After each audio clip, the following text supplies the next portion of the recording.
আমরা আমাদের ক্লাস শুরু করে দিচ্ছি। বাংলা সাহিত্যের মধ্যযুগ। মধ্যযুগ আমরা দুটো ভাগে পড়াবো, এবং তোমরা জানো বাংলা সাহিত্যের প্রাচীন এবং মধ্যযুগ থেকে 5 নম্বরের প্রশ্ন থাকে। তো কখনো কখনো এমন হয় যে তোমার প্রাচীন যুগ থেকে হয়তো কোনো প্রশ্ন আসছে বা আসে নাই, মধ্যযুগ থেকেই বেশিরভাগ প্রশ্ন আসছে, অথবা এমনও হয় মোটামুটি প্রাচীন যুগ থেকে বেশি চলে আসছে, মধ্যযুগ থেকে কম আসছে। হ্যাঁ, যাই হোক, দুটো মিলে 4 বা 5 বা 6 নম্বরের পর্যন্ত প্রশ্ন থাকে, 1-2 কম বেশি হতে পারে। তো আমি যেটা বলবো সেটা হচ্ছে প্রাচীন এবং মধ্যযুগ অবশ্যই ভালো করে পড়বে, বেশি বেশি প্রশ্ন প্র্যাকটিস করবে।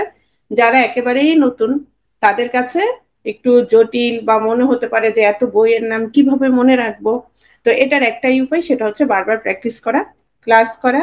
ক্লাসের পর হচ্ছে তোমার যতটুকু পারো বই থেকে, আমাদের মানে পিটুয়ের যে বইটা দেওয়া হয়েছে লেকচার বুক, সেখান থেকে তোমরা শেষ করবা রিডিং করে। এরপর হচ্ছে প্রশ্ন ব্যাংক সলভ করবা, যদি পারো অবশ্যই অবশ্যই ব্যাখ্যা সহ। এবং শেষ কাজ হলো পরীক্ষা দেয়া। পরীক্ষার পরে যে প্রশ্নগুলো ভুল হয়েছে বা পারোনি, সেগুলো হচ্ছে বই থেকে দেখে নেয়া। এরপর কেউ আমাকে বলতে পারো যে ম্যাডাম আমার মনে থাকে না। হ্যাঁ, কিন্তু এর আগে বলবা না যে ম্যাডাম মনে থাকে না। ঠিক আছে, আগে হচ্ছে প্র্যাকটিস করতে হবে। তোমরা যেহেতু সাহিত্য যারা পড়েছো তারা পারবে, কিন্তু যারা সাহিত্য নিয়ে ধারণা নেই বা বইগুলো সম্পর্কে নামও জানো না, তাদের কাছে একটু কঠিন মনে হতে পারে, কিন্তু আমি যেভাবে বলেছি এভাবে পড়লে আর কঠিন মনে হবে না। তো দেখো, আমরা সবসময় দেখেছি যে প্রাচীন যুগ এবং মধ্যযুগ, তবে প্রাচীন যুগের জাস্ট আমরা যে কয়টা পদ পড়েছি, যে কবি সম্পর্কে জেনেছি, সেই তথ্যগুলো মোটামুটি যথেষ্ট। হ্যাঁ, কিন্তু মধ্যযুগে প্রাচীন যুগের তুলনায় তোমার তথ্য একটু বেশি। তো প্রথমে দেখো আমাদের 48 BCS, এটা যেহেতু স্পেশাল বিসিএস ছিল ডক্টরদের জন্য, শুধু একটা প্রশ্ন আসছে দেখো। সেটা হচ্ছে শ্রীকৃষ্ণ কীর্তন কাব্যের প্রথম খণ্ডের নাম কি। এটা আমরা এখনো জানার কথা না, ক্লাস শেষ হলে জানবো। তো শূন্য পুরাণের রচয়িতা কে, এটা হচ্ছে 46-এ আসছে। বাংলা সাহিত্যের ইতিহাসে কাকিল্লা গ্রাম কেন উল্লেখযোগ্য, 46-এ আসছে। তারপর যেসব বঙ্গেতে জন্ম হিংসে বঙ্গবাণী, সেসব কাহার জন্ম নির্ণয় ন জানি, এটাও 46-এ আসছে। আলাউল কোন শতাব্দীর কবি, 46-এ আসছে। তাহলে আমরা দেখতে পাচ্ছি মধ্যযুগ থেকে তোমার 46-এ কয়টা প্রশ্ন আসছে, 4টা প্রশ্ন আসছে। তাহলে আমাদের সর্বোচ্চ চেষ্টা করতে হবে যেন মধ্যযুগ থেকে আমাদের কমন থাকে। ঠিক দেখো, 45-এও মধ্যযুগ থেকে কয়টা প্রশ্ন আসছে, 4টা প্রশ্ন আসছে। ওকে, তারপর 44 BCS এ 4টা প্রশ্ন আসছে, তার মানে মধ্যযুগের গুরুত্ব কি, অপরিসীম। 43-এ 2টো প্রশ্ন আসছে। 42 ডাক্তারদের স্পেশাল বিসিএস ছিল, একটা প্রশ্ন আসছে। তারপর জীবনী সাহিত্যের ধারা গড়ে ওঠে কাকে কেন্দ্র করে, এটা হচ্ছে 41-এ আসছে। 40-এ 3টা প্রশ্ন আসছে। এখন আমরা চলে আসছি মূল টপিকে। প্রশ্নগুলো আমি আলোচনা করি নাই। আহ আচ্ছা, গতকাল প্রাচীন যুগের প্রশ্ন মনে হয় আলোচনা করা হয়নি, আজকে ক্লাস শেষে আমরা আলোচনা করে দিব। তো দেখো, বাংলা সাহিত্যের যুগ বিভাগ, এখানে আমরা গত ক্লাসে পড়েছি 3টা যুগে আমরা বিভক্ত দেখতে পাচ্ছি। একটা হচ্ছে প্রাচীন যুগ, 650 থেকে 1200, এটা সম্পর্কে আমরা অলরেডি পড়াশোনা করে ফেলেছি, আমাদের অলরেডি পড়া শেষ। হ্যাঁ, এবং এই সময়ে আমরা যে কাব্য বা যে পদ বা যে সাহিত্য পাই, সেটা কি, সেগুলো হচ্ছে মূলত চর্যাপদ। বাংলা ভাষায় রচিত প্রথম যে সাহিত্যর নিদর্শন আমরা পাই, সেটা হচ্ছে চর্যাপদ। মধ্যযুগ, মধ্যযুগ হচ্ছে 1201 থেকে 1800, আর আধুনিক যুগ হচ্ছে 1801 থেকে বর্তমানকাল। তা আমাদের এখন যেটা দরকার সেটা হচ্ছে কত, 1201 থেকে 1800। এই সময়ের মধ্যে কি ধরনের সাহিত্য রচিত হয়েছে, এই সাহিত্যগুলোর বৈশিষ্ট্য কেমন, কারা রচনা করেছে, কি ধরনের তোমার সাহিত্য রচিত হয়েছে, এই বিষয়গুলো হচ্ছে আমরা জানবো। গুরুত্বপূর্ণ সাহিত্যিক নিদর্শনগুলো সম্পর্কে আমরা একটু বেশি করেই জানবো। ঠিক আছে, তাহলে মধ্যযুগ কত, 1201 থেকে 1800। তার মানে বোঝা যাচ্ছে এই সময়ে যে সাহিত্যগুলো তোমার লিখিত হয়েছে বা রচিত হয়েছে, এদের বৈশিষ্ট্য অনেকটা কাছাকাছি, যার কারণে তাদেরকে কি করা হয়েছে, মধ্যযুগের ভেতরে ঢুকিয়ে দেওয়া হয়েছে। ঠিক আছে, তার মানে মধ্যযুগের মধ্যে রাখা হয়েছে। তাহলে আমরা একটু দেখি মধ্যযুগের যে বৈশিষ্ট্য। প্রথম যে বৈশিষ্ট্য আমরা পাচ্ছি সেটা হচ্ছে বাংলা সাহিত্যের মধ্যযুগ ছিল ধর্মকেন্দ্রিক। তো প্রাচীন যুগের মধ্যে আমরা ধর্ম পাচ্ছি কিনা, হ্যাঁ, প্রাচীন যুগের মধ্যেও আমরা কি পাচ্ছি, ধর্ম পাচ্ছি। তো সেটা কাদের ছিল, বৌদ্ধ সহজিয়াদের সাধন সঙ্গীত ছিল। ঠিক আছে, চর্যাপদ। তাহলে এখন আমরা কোথায় চলে আসছি, মধ্যযুগে। তো মধ্যযুগেও আমরা দেখতে পাচ্ছি মধ্যযুগ ছিল কি, ধর্মকেন্দ্রিক, এবং এখানে ধর্মীয় অবশ্যই মধ্যযুগে সাহিত্য রচনা হতো। তার মানে আমরা এখানে দেখতে পাচ্ছি তোমার, আমরা যখন পড়বো তখন দেখবা যে এখানে দেব দেবীর কথা বেশি আসছে, মানুষের কথা তেমন আসে নাই, বা আসলেও সেটা শেষের দিকে আসছে। মানে এখানে আমরা পাবো বেশিরভাগ কি দেব দেবীর কথা আসছে। হ্যাঁ, ধর্মীয় আবেশে ধর্মীয় বিষয়গুলো হচ্ছে সাহিত্যে নিয়ে আসা হয়েছে। তাহলে যদি প্রশ্ন আসে যে তোমার মধ্যযুগের বৈশিষ্ট্য কি বা কেমন ছিল, তাহলে আমরা বলবো যে মধ্যযুগের বৈশিষ্ট্য ছিল ধর্মকেন্দ্রিক সাহিত্যের বৈশিষ্ট্য, এবং এখানে ধর্মীয় আবেশে হচ্ছে তোমার সাহিত্য রচিত হতো। এবং এই সাহিত্যে মধ্যযুগের সাহিত্যে কি ছিল, দেবদেবী নির্ভর সাহিত্য ছিল।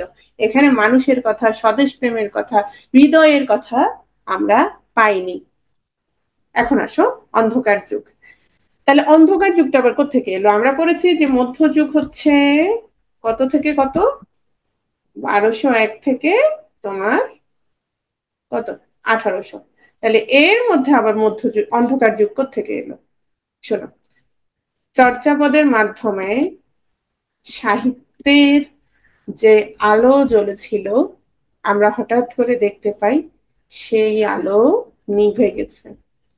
সেই আলো নিভে গেছে কখন বা কেন, কি কারণ? এখানে বেশ কিছু কারণ আছে।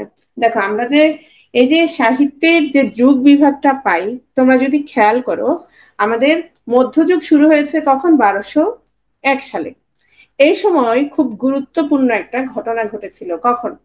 1204-এ। 1204-এ কি হয়েছে কে বলতে পারবে? 1204-এ তোমার পাল শাসনের অবসান, এবং তোমার কি হয়েছে, সরি, সেন শাসনের অবসান। লক্ষণ সেনকে পরাজিত করে কে আসে?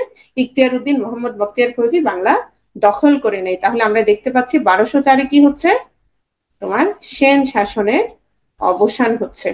তো এর মাধ্যমেই একটা নতুন যুগের সূচনাও হয়। এই যে তোমার সেনরা চলে গেল, মুসলিমরা আসলো, এই সময়ের যে সময়টুকু, এই সময় দেখা গেছে আমরা অনেকেই জেনেছি যে সেই সময় তোমার বিহারের যে বিশ্ববিদ্যালয়, নালন্দা বিশ্ববিদ্যালয় সহ এরকম অনেক কিছু, পালদেরও অনেক নিদর্শন সেই সময় পুড়িয়ে দেওয়া হয়েছিল, এগুলো আমরা পড়েছি। হ্যাঁ, এই যে মুসলিম শাসন আমলের যে সূচনা হয়েছিল, তখন এক ধরনের অস্থিরতা বিরাজ করেছিল, এবং এই অস্থিরতা যখন বিরাজ করছিল, ধারণা করা হয় তখন উল্লেখযোগ্য কোনো সাহিত্য সৃষ্টি হয়নি, অথবা সৃষ্টি হলেও সেটা হচ্ছে আমরা আমাদের কাছ পর্যন্ত এসে পৌঁছায়নি, সেটা কোনো না কোনো ভাবে নষ্ট হয়ে গেছে, ধ্বংস হয়ে গেছে। এখানে আরো একটা বিষয় ছিল, সেটা হচ্ছে তোমার পালরা কিন্তু তোমার কি করেছিল, তোমার কাব্য পদাবলী গুলো তোমার চর্যাপদ রচনা করেছিল পালরা। হ্যাঁ, এই যে চর্যাপদ রচনা করেছিল, এরপর হচ্ছে সেনরা যখন আসে, তারা কিন্তু আবার বাংলার প্রাধান্য না দিয়ে তারা হচ্ছে সংস্কৃত প্রাধান্য দেয়। তো ধারণা করা হয় সেই সময়ে উল্লেখযোগ্য সাহিত্য রচিত হলেও সেটা বাংলা ভাষায় রচিত হয়নি, সেটা হয়েছিল সংস্কৃত ভাষায়। এবং আমরা সংস্কৃত ভাষার কিছু নিদর্শন আমরা পাই। তাহলে অন্ধকার যুগটা কি? অন্ধকার যুগ হচ্ছে এই সময়ে আমরা উল্লেখযোগ্য কোনো সাহিত্যের নিদর্শন পাইনি। কখন থেকে কখন?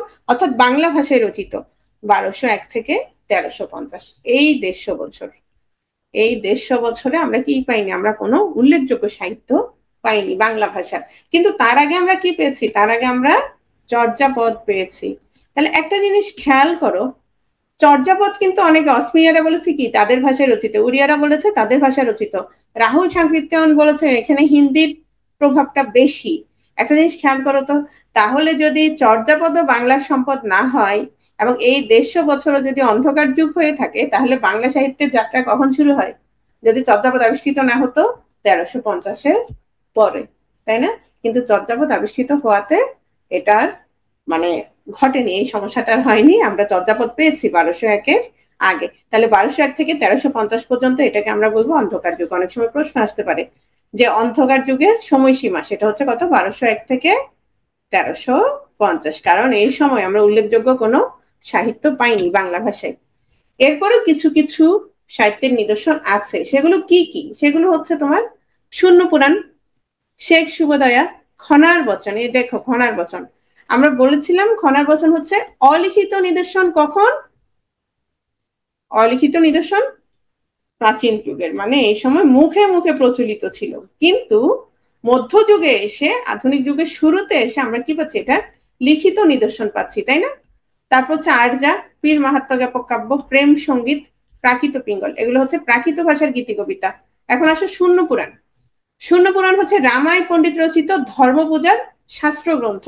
এটা একটা চম্পু কাব্য। চম্পু কাব্য কি? চম্পু কাব্য হচ্ছে গদ্য পদ্যের মিশ্রণে রচিত কাব্য, এক।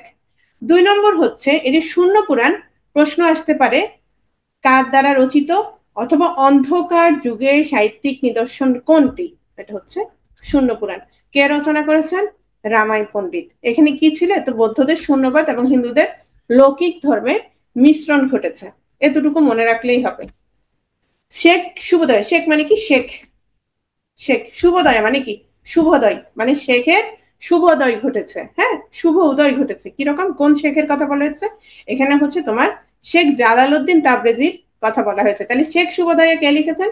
শেখ শুভোদয় লিখেছেন হলায়ত মিশ্র। হলায়ত মিশ্র কে? রাজা লক্ষণ সেনের সভাকবি। তাহলে রাজা লক্ষণ সেনের সভাকবি কিন্তু আরো একজন ছিল এবং সেটা প্রশ্নটা এসেছিল। আরেকজন সভাকবি হচ্ছে জয়দেব। এই জয়দেব সম্পর্ক আমরা পরে পড়বো।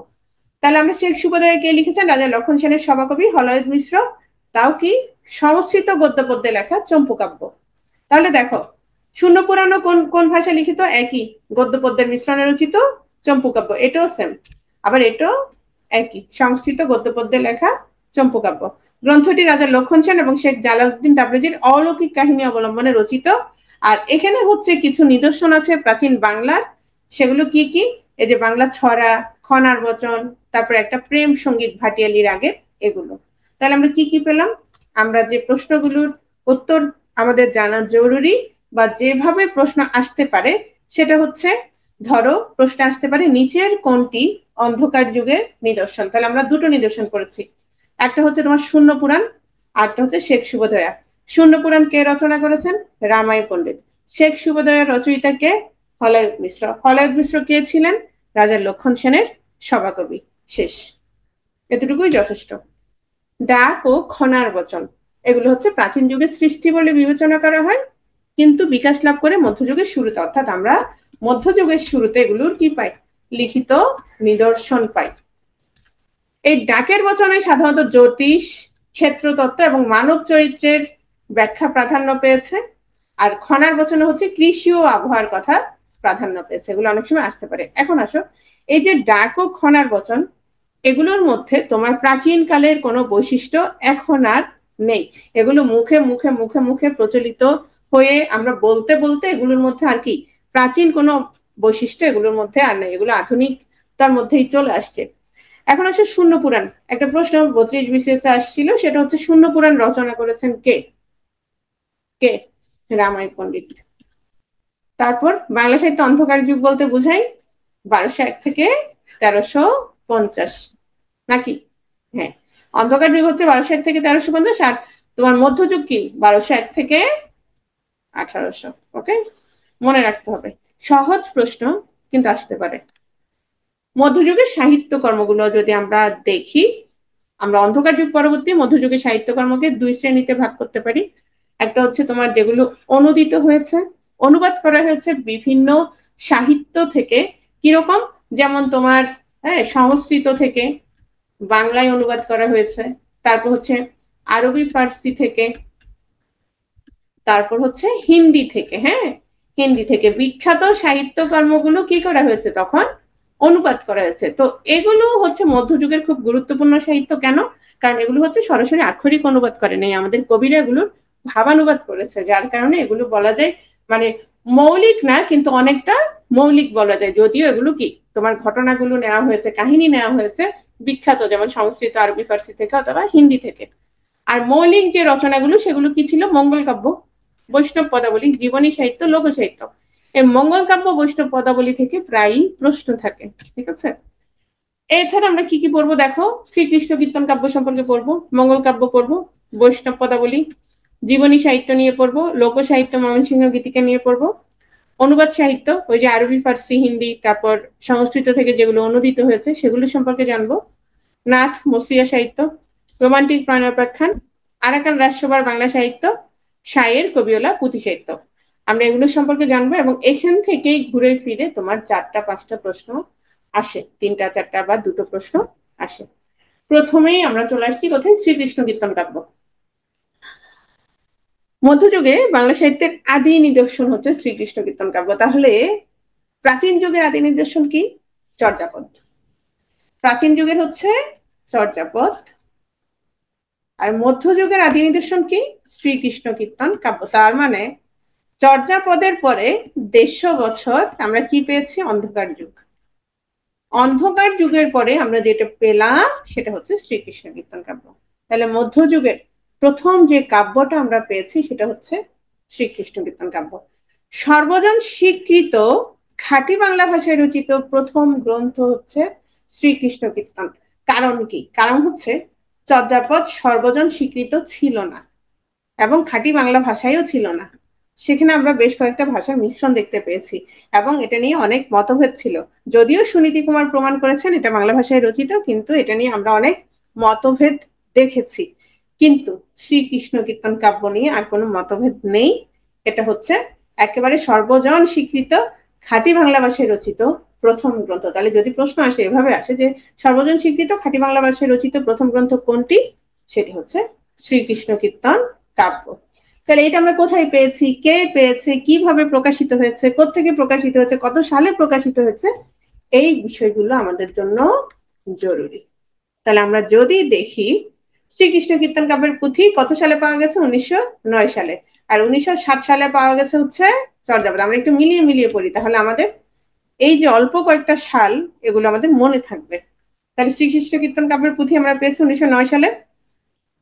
কে পেয়েছেন? বসন্ত রঞ্জন রায়। কি নাম? বসন্ত রঞ্জন রায়। আর তার উপাধি কি? বিদ্যুৎ বল্লভ, বিদ্যার রাজা। বল্লভ মানে রাজা, বিদ্যার রাজা। তাহলে বসন্ত রঞ্জন রায় পেয়েছে। কোথায় পেয়েছে? ভারতের। চর্যাপদ কোথায় পেয়েছে? নেপালে। শ্রীকৃষ্ণ কীর্তন কাব্য কোথায় পেয়েছে? ভারতে পেয়েছে। কোথায়? পশ্চিমবঙ্গের বাঁকুড়া জেলার কাকিল্লা গ্রামের দেবেন্দ্রনাথ মুখোপাধ্যায়ের গোয়াল ঘরের টিনের চালের নিচ থেকে আবিষ্কার করেছেন। মানে একটা পাওয়া গেছে একদম উঁচু মানের জায়গায় রয়্যাল লাইব্রেরিতে, আরেকটা পাওয়া গেছে কোথায়? টিনের চালের নিচে, একদম উল্টো। হ্যাঁ, টিনের চালের নিচে। একটা পাওয়া গেছে নেপালে, আরেকটা পাওয়া গেল কোথায়? ভারতের পশ্চিমবঙ্গে। ভারতের পশ্চিমবঙ্গে। ওকে, তাহলে কোথায় পেয়েছে? কাকিল্লা গ্রামে। মজার বিষয় হচ্ছে আমরা অনেক কিছু হয়তো পড়ে যাই বা খেয়াল করি না, কিন্তু দিনকে দিন বিসিএস এর প্রশ্ন কি করতেছে? ভেতর থেকে করা হচ্ছে, ভেতর থেকে, মানে দিন দিন নতুন নতুন প্রশ্ন করা হচ্ছে। তো এই ধরনের একটা প্রশ্ন আসছিল, বাংলা সাহিত্যের জন্য কাকিল্লা গ্রাম কেন গুরুত্বপূর্ণ বা কিসের সাথে সম্পৃক্ত? সেটা হচ্ছে শ্রীকৃষ্ণ কীর্তন কাব্যের জন্য।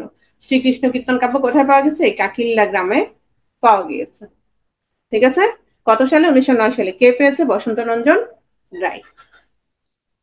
তো তিনি কি বসেছিলেন? না, তিনিও বসে থাকেননি। তিনি সেটা প্রকাশ করেছেন কত সালে? 1916 সালে কলকাতা বঙ্গীয় সাহিত্য পরিষদ থেকে। তাহলে এই তথ্যগুলো চর্যাপদের সাথে কি কমন? চর্যাপদও কি করা হয়েছে? 1916 সালে প্রকাশিত হয়েছে। কোত্থেকে? বঙ্গীয় সাহিত্য পরিষদ থেকে। কি নামে প্রকাশিত হয়েছে? শ্রীকৃষ্ণ কীর্তন। এখন আসো একটা সমস্যা, সেটা হচ্ছে মানে পুঁথিগুলো যখন পেয়েছে, পুঁথির প্রথম দিকের এবং শেষের দিকের কিছু পাতা ছিল না। এখন তোমরা যখন যে কোনো বই পড়ো বা আমরা যে কোনো বই যখন লেখা হয়, সাধারণত শুরুর দিকে কি থাকে? বইয়ের নাম থাকে, কবির নাম থাকে, বা তার মানে সময়টা উল্লেখ করা থাকে। এখন শেষ প্রথম দিকে যেহেতু ছিল না, এটা নিয়ে একটা ঝামেলা হয়ে গেছে যে আসলে কাব্যের নাম কি হতে পারে। এই যে শ্রীকৃষ্ণ কীর্তন নাম, এটা মূলত দিয়েছেন কে? বসন্ত রঞ্জন দিয়েছেন। বসন্ত রঞ্জন রায়, বিদ্যুৎ বল্লভ। এখন এখানে আসো, বা কবি কে ছিলেন, কে লিখেছেন? কাব্যে বরিচণ্ডীদাসে 3টি ভণিতা পাওয়া যায়। ভণিতা জিনিসটা কি? ভণিতা হচ্ছে যখন কবিতা লিখা হয়, এই কবিতার ফাঁকে ফাঁকে নিজের নাম কবি কি করে দেন? উল্লেখ করে দেন। কবিতার ফাঁকে ফাঁকে কবিতায় কি কবি নিজের নাম উল্লেখ করে দেন। যেমন ধরো মহাভারতের কথা অমৃত সমান, কাশিরাম দাস ভনে শুনে পুণ্যবান। এই যে নিজের নামটা কি করেছে? তুলে দিয়েছে। এটাই হচ্ছে তোমার ভণিতা। তো শ্রীকৃষ্ণ কীর্তন কাব্যে দেখা গেছে চণ্ডীদাসের 3টা ভণিতা পাওয়া গেছে। একটা হচ্ছে বড়ু চণ্ডীদাস, এটা হচ্ছে চণ্ডীদাস, আর একটা হচ্ছে অনন্ত বড়ু চণ্ডীদাস। এখান থেকে আমরা বলতে পারি শ্রীকৃষ্ণ কীর্তন কাব্যের রচয়িতাকে বড়ু চণ্ডীদাস। এই বড়ু চণ্ডীদাস হচ্ছে আদি মধ্যযুগের প্রথম কবি। আর যদি বলা হয় মধ্যযুগের শেষ কবিকে, শেষ কবি হচ্ছে কি? ভারতচন্দ্র রায় গুণাকর। আর প্রথম কবি যদি আসে তাহলে কে? সেটা হচ্ছে বড়ু চণ্ডীদাস। ওনার জন্মস্থান হচ্ছে বীরভূমের নান্নুর গ্রামে, শহীদুল্লাহর মতো হচ্ছে বাঁকুড়ার ছাতনা। ওনার প্রকৃত নাম হচ্ছে অনন্ত তারপর বড়ু হচ্ছে তার কলিন্য উপাধি, আর চণ্ডীদাস হচ্ছে গুরুদত্ত নাম। আমাদের আর দরকার নাই, তিনি বাসলির চণ্ডীমূর্তি বাসলির ভক্ত ছিলেন। ঠিক আছে, তাহলে আমরা কয়টা ভণিতা পেয়েছি? 3টে ভণিতা পেয়েছি। আমাদের সেটা দরকার নাই, আমাদের আসতে পারে যে শ্রীকৃষ্ণ কীর্তন কাব্য কার রচনা বা কে লিখেছেন, বড়ু চণ্ডীদাস। এছাড়াও যে পুঁথিটা পেয়েছিলেন সেই পুঁথিতে একটা চিরকুট ছিল, সেই চিরকুটে একটা নাম ছিল, সেটা হচ্ছে শ্রীকৃষ্ণ সন্দর্ভ। এটা হচ্ছে চিরকুট অনুসারে নাম। তাহলে শ্রীকৃষ্ণ কীর্তনের চিরকুট অনুসারে নামের কথা যদি বলা হয় সেটা হচ্ছে শ্রীকৃষ্ণ সন্দর্ভ। এছাড়াও শ্রীকৃষ্ণ কীর্তনের 12টা স্থানে ধামালি কথাটির প্রয়োগ আছে, যার কারণে অনেকে মনে করে থাকতে পারেন যে কাব্যটির নাম হতে পারে রাধাকৃষ্ণের ধামালিও হতে পারে। ঠিক আছে, কিন্তু নাম দেওয়া হয়েছে কি? দেওয়া হয়েছে হচ্ছে শ্রীকৃষ্ণ কীর্তন। আচ্ছা, এই শ্রীকৃষ্ণ কীর্তনের বিষয়বস্তু কি? মূল বিষয়টা হচ্ছে রাধাকৃষ্ণের প্রেম। কৃষ্ণ হচ্ছে রাধাকে তার প্রেমে ফেলতে চায়। রাধা প্রথম দিকে প্রেমে পড়ে না, শেষ পর্যন্ত রাধা তার প্রেমে পড়ে, কিন্তু রাধা যখন প্রেমে পড়ে তখন কৃষ্ণ হচ্ছে তাকে ছেড়ে চলে যায়। এই কাব্যের কাহিনী হচ্ছে বাহ্যিক দিক থেকে তোমার পৌরাণিক রাধার অনুসারী, কিন্তু সেটা মূলত লোকজীবনকে ভিত্তি করে সৃষ্টি করা হয়েছে। তার মানে আমরা পৌরাণিক রাধা কৃষ্ণকে যেভাবে জানি, এই যে বড়ু চণ্ডীদাস শ্রীকৃষ্ণ কীর্তনে রাধাকৃষ্ণকে সেভাবে তুলে ধরেননি। রাধাকৃষ্ণকে আমরা রক্ত মাংসের মানুষ, যেমন আমরা যেভাবে পৃথিবীতে মর্তে বিচরণ করি, আমাদের যেরকম তোমার মানে সব ধরনের আশা আকাঙ্ক্ষা কিংবা ধরো মানে আমরা যেরকম, ঠিক সেভাবেই হচ্ছে শ্রীকৃষ্ণ কীর্তন কাব্যে বড়ু চণ্ডীদাস তোমার কৃষ্ণকে তুলে ধরেছে। যার কারণে আমরা যখন পদাবলী পড়বো তখন আমরা দেখব যে রাধা হচ্ছে তোমার জীবাত্মা, আর হচ্ছে তোমার কৃষ্ণ হচ্ছে পরমাত্মা। হ্যাঁ, কিন্তু এখানে এই শ্রীকৃষ্ণ কীর্তন কাব্যে বড়ু চণ্ডীদাস তাদেরকে এভাবে তুলে ধরেনি। তাদেরকে মূলত কি লোকজীবনকে ভিত্তি করেই হচ্ছে তাদেরকে সৃষ্টি করেছে, পৌরাণিক রাধা বা পৌরাণিক তোমার কৃষ্ণের অনুসারী নয়। যার কারণে আমরা তোমার বলতে পারি যে রাধাকৃষ্ণ, এই যে শ্রীকৃষ্ণ কীর্তনের যে রাধাকৃষ্ণ, তারা জীবাত্মা পরমাত্মার প্রতীক নয়। জীবাত্মা পরমাত্মার প্রতীক আমরা পড়বো কোথায়? পদাবলিতে দেখবো, কিন্তু এখানে কোনো আধ্যাত্মিক আবেদন নেই। এবং এই যে শ্রীকৃষ্ণ কীর্তনে তোমার বড়ু চণ্ডীদাস তাদেরকে যেভাবে তুলে ধরেছেন, তারা হচ্ছে দৈহিক কামনা বাসনার বাহিরে যেতে পারেননি। এবং এখানে তোমার রাধাকৃষ্ণ লীলা বিষয়ক হয়েছে, কিন্তু এটা হয়ে গিয়েছে লৌকিক কাহিনী কাব্য। এখানে রাধাকৃষ্ণকে তোমার আমার মতো করেই তুলে ধরা হয়েছে। এরপর আসো শ্রীকৃষ্ণ কীর্তন কাব্যের খণ্ড। টোটাল 13টা খণ্ড আছে, মোট 13টা খণ্ডে বিভক্ত। এই খণ্ডগুলো জন্মখণ্ড, তাম্বুল খণ্ড, দান খণ্ড, নৌকা খণ্ড, ভার খণ্ড, ছত্র খণ্ড। কিন্তু শেষ যেটা সেটা খণ্ড নয়, লাস্টে আছে রাধা বিরহ। সবগুলো হচ্ছে খণ্ড নামে লেখা হলো, শেষটা লেখা হচ্ছে রাধা বিরহ। তো মজার বিষয় হচ্ছে এই যে প্রথম খণ্ড জন্মখণ্ড, এটা নিয়ে হচ্ছে 48-এ একটাই প্রশ্ন আসছে মধ্যযুগ থেকে, স্পেশাল বিসিএস এ এটা আসছে যে শ্রীকৃষ্ণ কীর্তন কাব্যের প্রথম খণ্ডের নাম কি? এটা হচ্ছে জন্মখণ্ড।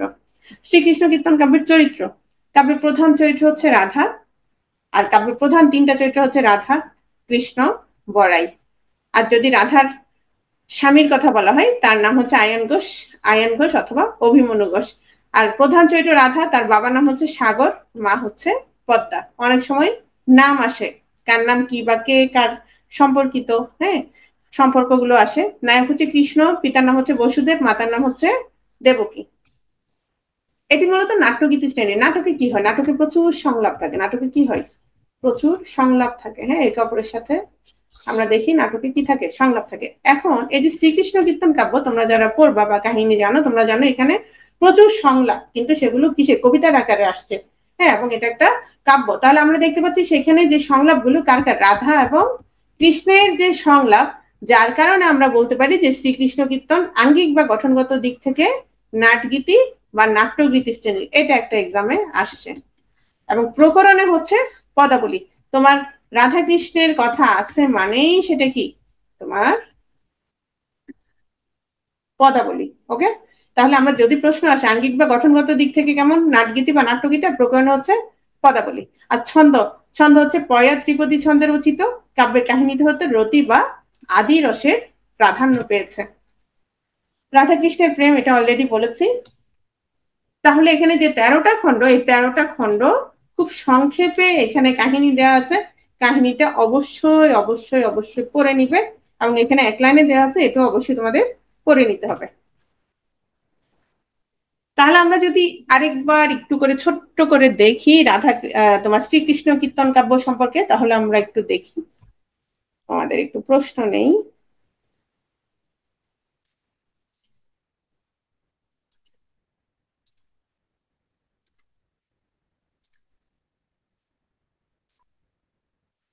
তাহলে বলো, রাধা কৃষ্ণ তোমার শ্রীকৃষ্ণ কীর্তন কাব্য কবে লিখিত হয়েছে বলো?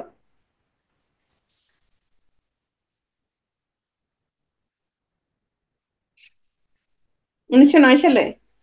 কে লিখছে তোমরা?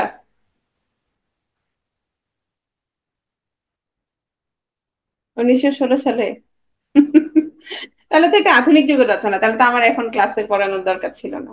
এটা যদি 1909 সালেই তোমার রচিত হয়, এটা যদি 1909 সালেই তোমার রচিত হয়, অথবা 1916 সালে রচিত হয়, তাহলে তো আমি এটা পড়াবো আধুনিক যুগে, এখন পড়ানোর কোনো দরকারই নেই, যুক্তি নাই। 1350 থেকে 1400 এর মধ্যে। হ্যাঁ 1300, কারণ 1350ও সম্ভব না, 1201 থেকে 1350কে আমরা কি বলছি, বলছি যে এটা হচ্ছে অন্ধকার যুগ।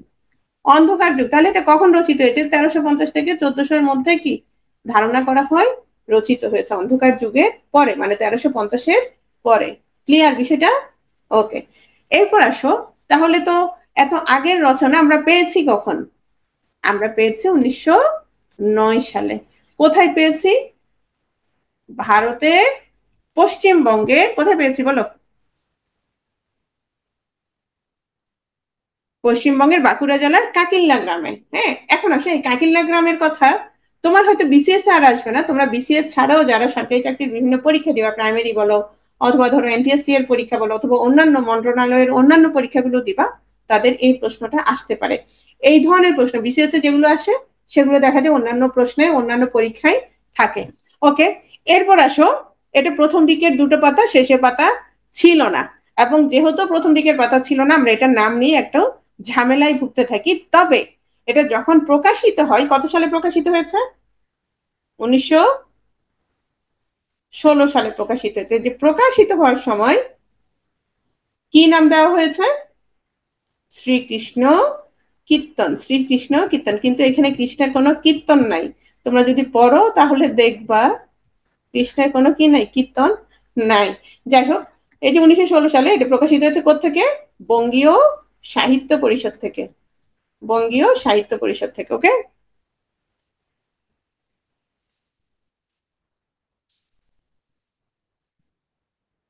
এছাড়াও এই পুঁথির ভেতরে একটা চিঠি ছিল। চিঠি অনুসারে শ্রীকৃষ্ণ কীর্তন কাব্যের কি নাম?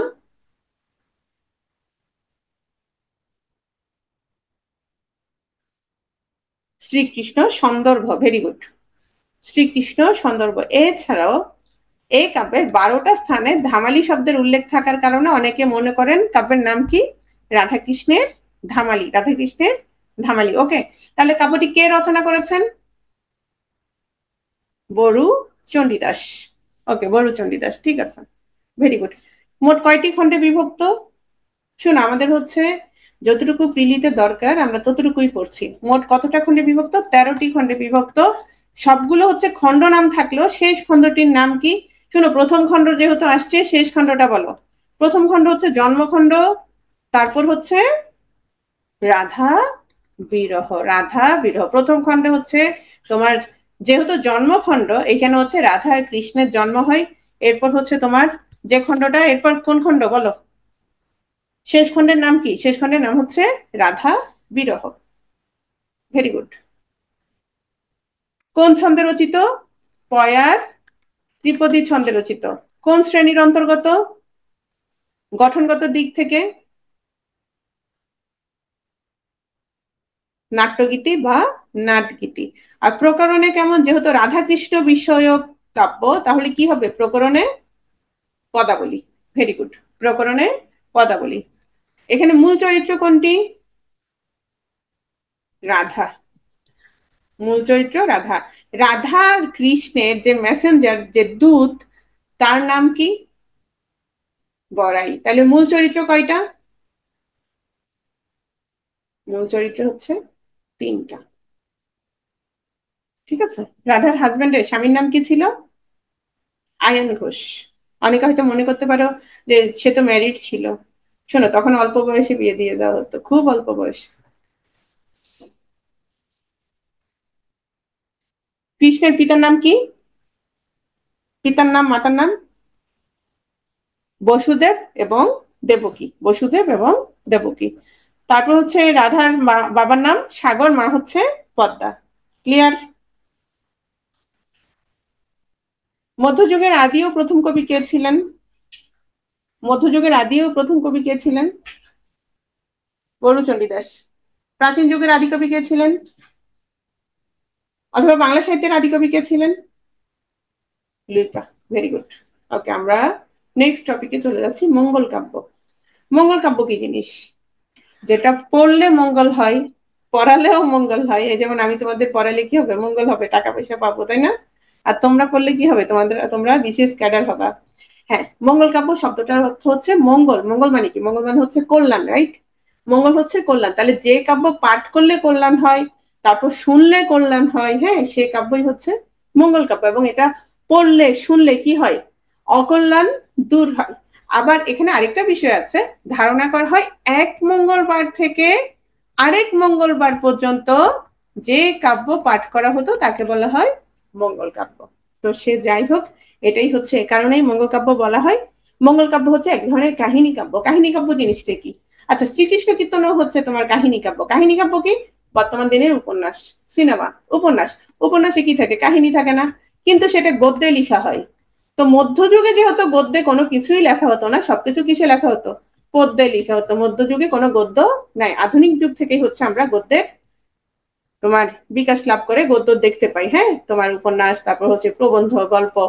নায়ক নায়িকা সবাই শাপগ্রস্ত দেবদেবী। শাপগ্রস্ত মানে অভিশাপগ্রস্ত, মানে এই যে নায়ক নায়িকা মূলত তারা হচ্ছে দেবদেবী। তারা কোথায় থাকে? তারা মূলত স্বর্গে থাকে। স্বর্গে থাকে। তো এখন ধরো নায়ক নায়িকা হচ্ছে স্বর্গে আছে।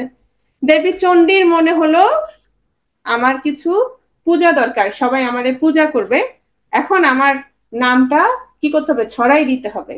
ধরো আমাদের মধ্যে যারা মন্ত্রী এমপি হয়, হ্যাঁ, তাদের কি থাকে? সাঙ্গপাঙ্গ থাকে না? তারা কি করে? মার্কেটিং করে না তাদের? ঠিক তেমনি দেবীচন্দ্রীর মনে হলো, অথবা তোমার মনসা দেবীর মনে হলো যে তার মার্কেটিং করতে হবে। তখন সে কি করলো? এই যে তোমার নায়ক নায়িকা তারা যখন স্বর্গে থাকে, তাদেরকে একটা ঝামেলা করে তাদেরকে কোথায় পাঠিয়ে দেয়? পৃথিবীতে পাঠিয়ে দেয়। পৃথিবীতে পাঠিয়ে দেয়, বলে তোমরা পৃথিবীতে গিয়ে কি করো? আমার পূজা প্রচার করো। এরপর তারা বিভিন্ন ঝামেলা টামেলা করে, বিভিন্ন কাহিনী করে পূজা প্রচার সম্পন্ন করবে, তার নাম চারদিকে ছড়িয়ে পড়বে। এরপর তাদের উপর যে অভিশাপটা থাকে সেটা তুলে নেওয়া হয়, তারা আবার কোথায় চলে যায়? স্বর্গে ফিরে চলে যায়। কিন্তু এই দেবদেবী যখন পৃথিবীতে থাকে, তারা তখন একেবারে মানুষের মতো আচরণ করে। বুঝতে পেরেছো বিষয়টা? মঙ্গল কাব্যে সাধারণত 5টি খণ্ড থাকে। কয়টি? 5টি। শাপগ্রস্ত মানে অভিশপ্ত, হ্যাঁ, সাপ, অভিশাপ। অভিশাপ দেওয়া হয় তাদেরকে যে তোমরা পৃথিবীতে চলে যাও, এই ধরনের ভুল কেন করেছো স্বর্গে। মঙ্গল কাব্য হচ্ছে ধর্ম বিষয়ক আখ্যান কাব্য। ধর্ম বিষয়ক, এখানে কি করবে? দেবদেবীর পূজা প্রচার করবে। ওকে। মূল উপজীব্য হলো দেবদেবীর গুণগান, এই যে যেটা বলেছি। এবং এই কাব্যধারায় নারী দেবতাদের প্রাধান্য পরিলক্ষিত হয়। হ্যাঁ, তাদের মানে তুমি যত বেশি প্রশংসা করবে তত বেশি খুশি হয়ে যায়, তাই না? একটু সুন্দর লাগে বলে। ধরো তুমি কোন একজন হাজবেন্ড প্রচুর অন্যায় করছো, অনেক ঝামেলা করছো, তোমার বউরে বলবো অনেক সুন্দর লাগতেছে, ঝামেলা শেষ। একটু মানে একটু প্রশংসা করে দিবা আর কি। যাই হোক, মঙ্গল কাব্যের প্রধান 3টি শাখা হচ্ছে মনসা মঙ্গল, চণ্ডী মঙ্গল, আর হচ্ছে অন্নদা মঙ্গল। আরো অনেক শাখা আছে, কিন্তু এই 3টা থেকে আমাদের পরীক্ষায় বেশি থাকে। পরীক্ষায় বেশি এমসিকিউ থাকে কোত্থেকে? এই 3টা থেকে। ওকে। মঙ্গল কাব্যের অপ্রধান ধারা ধর্মমঙ্গল, কালিকা মঙ্গল, শিবায়ন, শীতলা মঙ্গল। আমরা সাধারণত এগুলো পড়াই না। পরীক্ষায় তুমি যদি অনেক অনেক বছরের প্রশ্ন বিশ্লেষণ করো, তেমন কোনো প্রশ্ন পাবে না। মঙ্গল কাব্য 9। চৈতন্য মঙ্গল এবং গোবিন্দ মঙ্গল, এগুলো হচ্ছে মঙ্গল কাব্য 9। মঙ্গল কাব্যের যে 5টা অংশ, বন্দনা, আত্মপরিচয়, দেবখণ্ড, মর্তখণ্ড, শ্রুতিফল। এবং সর্বাপেক্ষা প্রাচীনতম মঙ্গল কাব্য হচ্ছে মনসা মঙ্গল কাব্য। আমরা একটু মনসা মঙ্গল কাব্য সম্পর্কে ভালো করে ধারণা রাখবো জানবো। ঠিক আছে, মনসা মঙ্গল কাব্য, এটা হচ্ছে প্রাচীনতম মঙ্গল কাব্য। শোনো, এই যে তোমার আমাদের দেশ নদীমাতৃক কিনা, এবং এই নদীমাতৃক দেশে আমাদের দেখা যায় প্রচুর কি থাকে, কে বলতে পারবে বলো?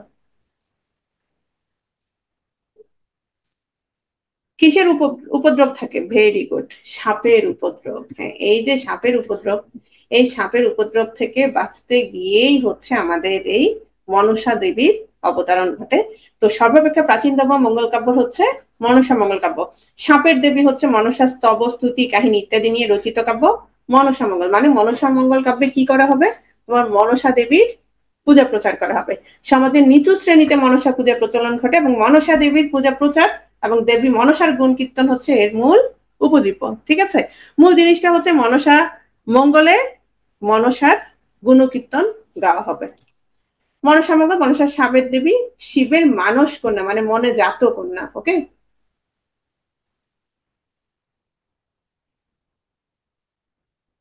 মধ্যযুগকে কোনোভাবেই অন্ধকার যুগ বলা হয়নি। মধ্যযুগের 1201 থেকে 1350 পর্যন্ত সময়কে অন্ধকার যুগ বলা হয়েছে। এক, আর যারা হচ্ছে তোমার গণিতে, চিকিৎসায়, দর্শনে, ভূগোলে তোমার ভালো করেছে বা তোমার মানে ইসলাম ধর্মের যারা অনুসারী, তাদের সাথে সাহিত্যের কোনো সম্পর্ক নাই। এই যে অন্ধকার যুগ, এটা হচ্ছে সাহিত্যের অন্ধকার যুগ। বুঝতে পেরেছো? মানে আমরা যেহেতু বাংলা সাহিত্য পড়ছি, মানে বাংলা ভাষায় এই সময় গুরুত্বপূর্ণ কোনো সাহিত্য রচিত হয়নি। আমরা যেহেতু বাংলা সাহিত্য পড়ছি, এটা সাহিত্যের অন্ধকার যুগ, এটা অন্য কোনো অন্ধকার যুগ না। ঠিক আছে, মানে একটার সাথে আরেকটা মিলানো যাবে না। মানুষ কন্যা মানে মনে জাত, মনে উৎপন্ন কন্যা, একটু সার্চ দিলে দেখবা কেন এটা বলা হয়েছে বা কিভাবে জন্ম হয়েছে যে শিবের মানস কন্যা, এটা একটু সার্চ দিবা তোমরা। মনসার অন্য নাম কি? কেতকা, মানে কেয়া পাতায় জন্ম বলে তাকে কেতকা বলা হচ্ছে। আবার বলা হচ্ছে পদ্মাবতী, মানে হচ্ছে পদ্ম পাতায় জন্ম। হুম, এরপর আসো মনসা মঙ্গলের উল্লেখযোগ্য চরিত্র। মনসা, সনকা, নেতাধোপানি, লক্ষিন্দর, বেহুলা, চাঁদ সদাগর। তোমরা অনেকেই হয়তো মনসা মঙ্গলের কাহিনী জানতে পারো। যদি না জানো, আমি ছোট্ট করে একটু করে বলি। সেটা হচ্ছে তোমার একজন বণিক চম্পাইনগরের, ওনার নাম হচ্ছে কি? চাঁদ সদাগর। একে বলা হয়ে থাকে মঙ্গল কাব্যের একমাত্র প্রতিবাদী চরিত্র। কেন প্রতিবাদী চরিত্র বলা হয় বলতো? আমরা সাধারণত এরকম কোনো মানুষ দেখি না যিনি হচ্ছেন দেবদেবীকে পূজা করেন না, এরকম কোনো, হ্যাঁ, পূজা দেয় না, এরকম চরিত্র আমরা দেখি না। এরকম একজন চরিত্রকেই আমরা দেখতে পাই, তিনি হচ্ছেন চাঁদ সদাগর। সেও দেয়, সে কিন্তু পূজা দেয় না এমন না, সে হচ্ছে পূজা দেয়। সে হচ্ছে আসলে মূলত শিবের ভক্ত। সে যেহেতু শিবের ভক্ত, সেহেতু সে মনসাকে পছন্দ করে না, মনসার সে পূজার, মনসার সে ভক্ত নয়। কিন্তু মনসার ইচ্ছা হচ্ছে, সে চায় চাঁদ সদাগরও তাকে কি করবে? তাকে পূজা করবে। হ্যাঁ, কিন্তু মনসা যখন তার কাছ থেকে এটা চাইলো, সে সেটা প্রত্যাখ্যান করেছে। কে প্রত্যাখ্যান করেছে? তোমার চাঁদ সদাগর। যদি বলা হয় বাংলা সাহিত্যের একমাত্র প্রতিবাদী চরিত্র কোনটি, মধ্যযুগের প্রতিবাদী চরিত্র কোনটি? আধুনিক যুগে কিন্তু আমরা অনেক প্রতিবাদী চরিত্র দেখতে পাই বিভিন্ন উপন্যাসে, গল্পে, তাই না? তো মধ্যযুগের একমাত্র প্রতিবাদী চরিত্র হচ্ছে চাঁদ সদাগর। এখন আসো, এই এই তো ছোট্ট করে বলি তো, তার যে 6 পুত্র থাকে এবং সেই 6 পুত্রকে মনসা হচ্ছে তার বিষ দিয়ে হত্যা করে। এবং তোমার চাঁদ সদাগর যেহেতু সে ব্যবসায়ী ছিল, তার হচ্ছে তোমার যে সপ্তডিঙা, হ্যাঁ, সেটাও হচ্ছে তোমার ডুবিয়ে দেওয়া হয় সাগরের মধ্যে। তো সে কোন রকম বেঁচে আসে, বেঁচে আসলে কি হবে? বেঁচে আসলেও কোনো লাভ নাই, সে দেখে তার 6 পুত্রই কি করেছে, মনসা হত্যা করেছে। তো তার স্ত্রী কি? চাঁদ সদাগরের স্ত্রী হচ্ছে সনকা। এই সনকা অনেক পূজা টুজা করে আরেকটা ছেলের মা হয়, সেই ছেলের নাম হচ্ছে লক্ষিন্দর। তো এই লক্ষিন্দরের যখন জন্ম হয়, তখন তো সমস্যা হয় না, কিন্তু পরবর্তীতে লক্ষিন্দরকে যখন বেহুলার সাথে বিয়ে দেওয়া হয়, এই লক্ষিন্দর আর বেহুলার সাথে বিয়ে হয়, তাদের বাসর ঘরে একটা ছিদ্র রাখা হয়, সেই ছিদ্র দিয়ে প্রবেশ করে লক্ষিন্দরকে আবারও মেরে ফেলা হয়। এরপর বেহুলা হচ্ছে তোমার কি করা হয়? বেহুলা রহিন্দরের বিয়ের পর যখন তাকে মেরে ফেলা হয়, তার হচ্ছে গলার ভেলাই করে আবার পাড়ি দেয়। কেন? এই লক্ষিন্দরের জীবন ফিরিয়ে আনার জন্য। কিন্তু শেষ পর্যন্ত সে নেতা ধোপানির সাহায্যে তোমার দেবতাদের তুষ্ট করে, দেবতাদের আদেশ অনুসারে দেবতাদের তুষ্ট করার পর তারা হচ্ছে তোমার সবকিছু চাঁদ সদাগরের সবকিছু ফিরিয়ে দেয়। তবে সেখানেও তাকে একটা মানে বলা হয় যে মনসার পূজা করতে হবে। তখনও চাঁদ হচ্ছে এটা প্রত্যাখ্যান করে শেষ পর্যন্ত বেহুলা যখন তার পায়ে পড়ে তার অশ্রুর কাছে সে পরাজিত হয় এবং শেষ পর্যন্ত সে পূজা দেয়। তবে পূজাটা কিভাবে দেয় বলো তো? শিবকে যেভাবে দেয় সেভাবে পূজা দেয় না, সে হচ্ছে বাম হাতে তারপর পেছন ফিরে মানে মুখ ফিরিয়ে সেই ফুলটা ছুঁড়ে দেয়। এবং মজার বিষয় হচ্ছে ওই যে তোমাদেরকে একটু আগে বলছি, এতেই হচ্ছে তোমার মনসা খুশি হয়ে যায়। এটাই হচ্ছে মূল বিষয়, মূল কাহিনী। তো এখানে দুটো বিষয় মনে রাখতে হবে, সবচেয়ে প্রতিবাদী চরিত্র যেমন চাঁদ সদাগর, ঠিক তেমনি স্বামী অন্তঃপ্রাণ, স্বামীর জন্য বেশি ভালোবাসা, সেটা কে? বেহুলা। ওকে,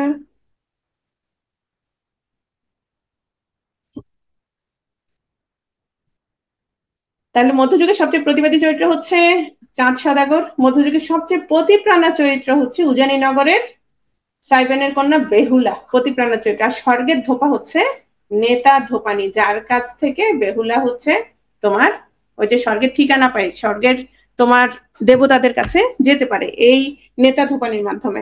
মনসা মঙ্গলের আদি কবি হচ্ছে কানা হরিদত্ত। আমরা কিভাবে মনে রাখবো? এটা মুভি দেখছো, সিরিয়ালও ছিল। পতি প্রাণা, পতির অন্তপ্রাণ, পতির জন্য জান প্রাণ দিয়ে দিছে, এরকম সিয়াম, তোমরা যেমন খুঁজো আর কি।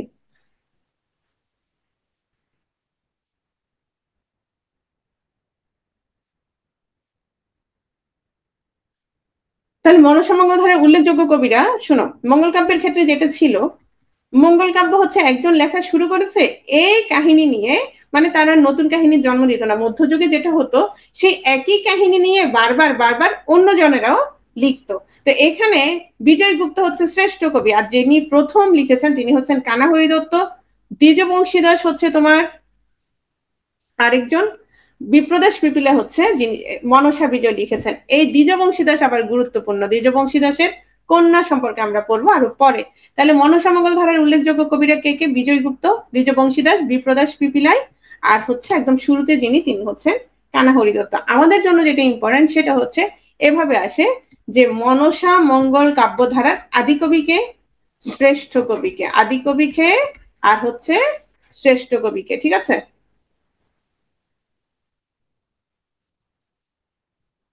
বাইশা, বাইশা হচ্ছে 22 জন কবির কবিতায় সমৃদ্ধ। তাহলে বাইশা হচ্ছে মূলত মনসামঙ্গল যেহেতু অনেক বেশি জনপ্রিয় ছিল, অনেকেই হচ্ছে মনসামঙ্গল লেখা শুরু করেন। তো এরকম 22 জনের মনসা মঙ্গল নিয়ে যে পদ সংকলন করা হয় সেটা হচ্ছে বাইশা নামে পরিচিত। তো প্রশ্নটা এভাবে থাকতে পারে যে বাইশা কোন কবিতার সাথে সম্পৃক্ত বা কোন কাব্যের সাথে, কোন কাব্যের সাথে সম্পৃক্ত, যেমন কাকিল্লা গ্রাম কোন কাব্যের সাথে সম্পৃক্ত বা কেন গুরুত্বপূর্ণ বাংলা সাহিত্যে, ঠিক তেমনি বাইশা তাহলে কি? বাইশা হচ্ছে 22 জন কবির মনসামঙ্গল। বাইশা হচ্ছে 22 জন কবির মনসামঙ্গল। এখানে হচ্ছে তোমার কাহিনীটা ছোট করে দেয়া আছে, অবশ্যই দেখে নিবা, কারণ কাহিনী পড়লেই তোমাদের চরিত্রগুলো মনে থাকবে। ওকে,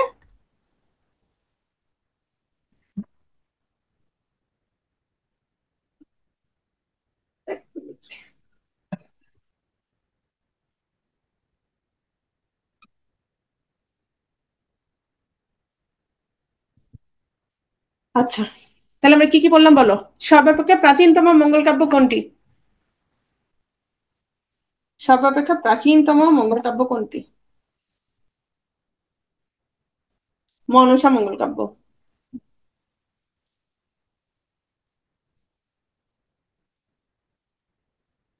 মঙ্গল কাব্যের কয়টি অংশ থাকে?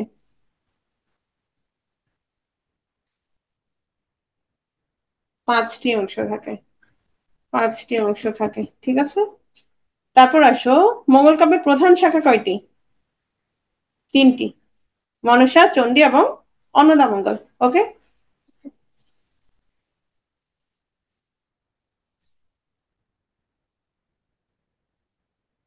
মনসা কিসের দেবী? সাপের দেবী। মনসার আরো দুটো নাম সম্পর্কে আমরা জানি, সে দুটো নাম কি কি? কেতকা, কেতকা এবং পদ্মাবতী। পদ্মাবতী, কেতকা এবং পদ্মাবতী। ওকে, এখন আসো, এই যে কেতকা এবং পদ্মাবতী, শোনো, এই যে পদ্মাবতী আছে না, তাহলে ওনার এই যে পদ্মাবতী, সেখান থেকে পদ্ম, আমরা জানি পদ্ম ফুলে জন্ম বলে, পদ্ম পাতায় জন্ম বলে তার নাম হচ্ছে পদ্মাবতী। তাহলে নারায়ণ দেবের যে কাব্য অর্থাৎ যে মনসামঙ্গল, সেটার নাম কি জানো? সেটার নাম হচ্ছে পদ্ম পুরাণ। ওকে। আর হচ্ছে আমরা হচ্ছে ক্ষেমানন্দ, এখানে স্লাইডে মনে হয় ছিল না, তোমাদের বইতে আছে, অবশ্যই দেখবা। তিনি হচ্ছেন পশ্চিমবঙ্গ থেকে মঙ্গল কাব্যের একমাত্র কবি এবং তার রচিত কাব্য হচ্ছে কেতকা পুরাণ। তাহলে ক্ষেমানন্দের যেই মনসা মঙ্গল, সেটার নাম কি? কেতকা পুরাণ। ওকে।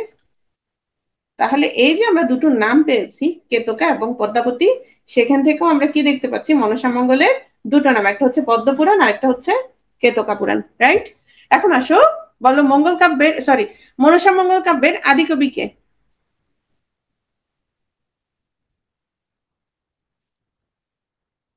কানাহরি দত্ত, ভেরি গুড। কানাহরি দত্ত শ্রেষ্ঠ কবি, যিনি শ্রেষ্ঠ তাহলে তার নামের সাথে কি থাকবে?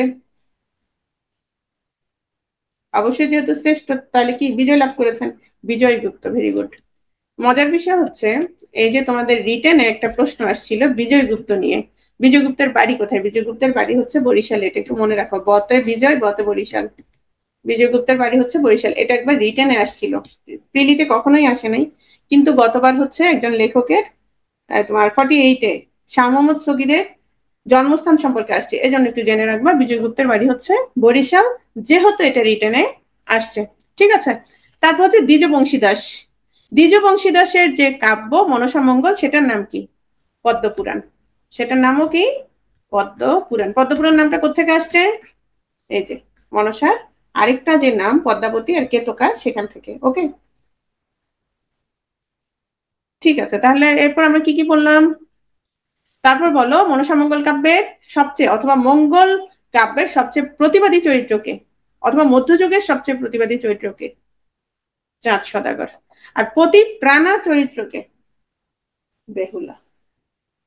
তাহলে মনসা মঙ্গল কাব্য থেকে আর কোনো প্রশ্ন আছে? ক্লিয়ার? তোমাদের ক্লাসের পরে দেখি ক্লাসেই শেষ, কত মজা। দেখো, চলে এসেছি চণ্ডীমঙ্গল কাব্য। মনসাতে যদি মনসার পূজা প্রচার করা হয়, তাহলে চণ্ডীমঙ্গলে কার পূজা প্রচার করা হবে বলো? অবশ্যই চণ্ডীর। দেবী চণ্ডী হচ্ছে শিবের বা মহাদেবের স্ত্রী। ওকে। চণ্ডীদেবের পূজা প্রচারের কাহিনী নিয়ে মূলত চণ্ডীমঙ্গল কাব্য রচিত, এবং চণ্ডীমঙ্গল কাব্যের সর্বাধিক প্রসার ঘটেছে হচ্ছে ষোড়শ শতকে। তাহলে আমরা মনসা মঙ্গল কাব্যের যেমন তোমার আদি কবি, শ্রেষ্ঠ কবি নিয়ে পড়েছি, ঠিক তেমনি চণ্ডীমঙ্গলেরও একই কাজটা করব, কেতকা পুরাণ। আচ্ছা শোনো, ক্ষেমানন্দ সম্পর্কে আমরা পড়ি নাই। তোমার মনসা মঙ্গল কাব্য অনেকেই লিখেছেন, তার মধ্যে একজন কবির নাম হচ্ছে ক্ষেমানন্দ। ক্ষেমানন্দ বইতে দেখবা, তোমাদের লেকচার বুকে আছে। একজন কবির নাম হচ্ছে ক্ষেমানন্দ। এই ক্ষেমানন্দ যে কাব্যটা লিখেছে মনসা মঙ্গল নিয়ে, মনসাকে নিয়ে, সেটার নাম হচ্ছে কেতকা পুরাণ। কেতকা পুরাণ। ঠিক আছে, লেকচার বুক দেখলে দেখবা। ওকে। চণ্ডীমঙ্গল। চণ্ডীমঙ্গল কাব্যের আদি কবির নাম হচ্ছে মানিক দত্ত। চণ্ডীমঙ্গল কাব্যধারার সর্বশ্রেষ্ঠ কবি হচ্ছে কবি কঙ্কন মুকুন্দরাম চক্রবর্তী, ওনার নাম হচ্ছে মুকুন্দরাম চক্রবর্তী। এই কবি কঙ্কন হচ্ছে ওনার উপাধি। এই উপাধি দিয়েছেন হচ্ছে তোমার মেদিনীপুর জেলার আরোরা গ্রামের জমিদার রঘুনাথ। কেন? চণ্ডীমঙ্গল কাব্য রচনার জন্য। এটা খুব ইম্পর্টেন্ট। আমাদের অনেক সময় তোমার উপাধি এবং ছদ্মনাম থেকে প্রশ্ন আসে, সেক্ষেত্রে প্রশ্ন থাকতে পারে যে তোমার মুকুন্দরাম চক্রবর্তীর উপাধি কি, বা এই উপাধি কে দিয়েছেন, এবং তিনি জন্মগ্রহণ করেছেন কোথায়? বর্ধমান জেলার দামুন্না গ্রামে। ওকে। তাহলে চণ্ডীমঙ্গল কাব্যের আদিকবির নাম কি? মানিক দত্ত। আর চণ্ডীমঙ্গল কাব্যের কাব্যধারার সর্বশ্রেষ্ঠ কবি কে? মুকুন্দরাম চক্রবর্তী। আমরা কিভাবে মনে রাখবো চণ্ডীমঙ্গল কাব্যের সাথে মামু? কি মনে রাখবো? মামু, চণ্ডী মামু। চণ্ডী, চণ্ডী মামু। তাহলে মাতে কি? মানিক দত্ত আদি কবি, আর শ্রেষ্ঠ কবি হচ্ছে মুকুন্দরাম চক্রবর্তী। পারবা? মনে থাকবে?